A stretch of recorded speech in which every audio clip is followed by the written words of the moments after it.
back to some NBA win totals today. We're going to look at the Minnesota Timberwolves and the New York Knicks, two teams that made some really strong offseason moves here. Let's go ahead. Let's start breaking these two teams down. First, let's talk about the Timberwolves. Odds makers have them at 41.5.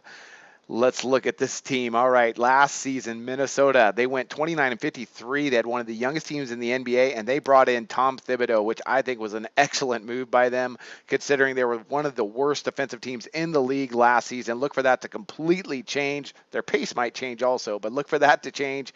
Good talent across the board. Karl Anthony Towns, Andrew Wiggins. I really like rookie Chris Dunn. You know, they have a couple good veterans in there as well, but really for me, it comes down to Thibodeau. So although they're, odds makers are saying from 29 wins to 41.5, wow, that is a lot. And the analyst in me wants to say under, but I'm too big of a fan of Tom Thibodeau to not think he cannot come in with this talent and go ahead, even in the Western Conference, and pick up some extra wins. So I'm going to go ahead. I'm going to take Minnesota here over the 41.5. I think they get to maybe even 44 wins, 44, 45 wins.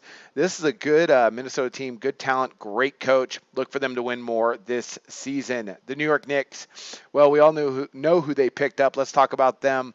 Last season, they won 32 games, but they only averaged 98.4 points per game, and they did pick up Derrick Rose. That's the big thing. There's a lot going on with him, outside of basketball, which could be, really difficult to deal with. The fact is also he just hasn't been completely healthy. When you have a healthy Derrick Rose, you got a winning team.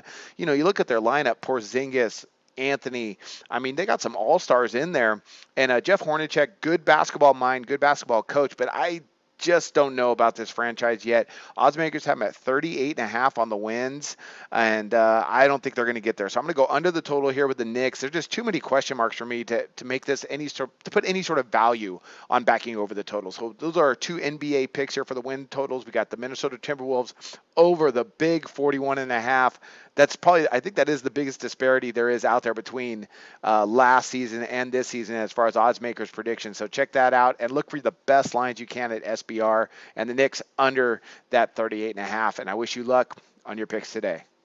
Do your research before you bet. Check out our ratings guide to see which books have the best ratings and sign-up bonuses. Open up several accounts and shop for lines at SBRodds.com. Always be ahead of the game.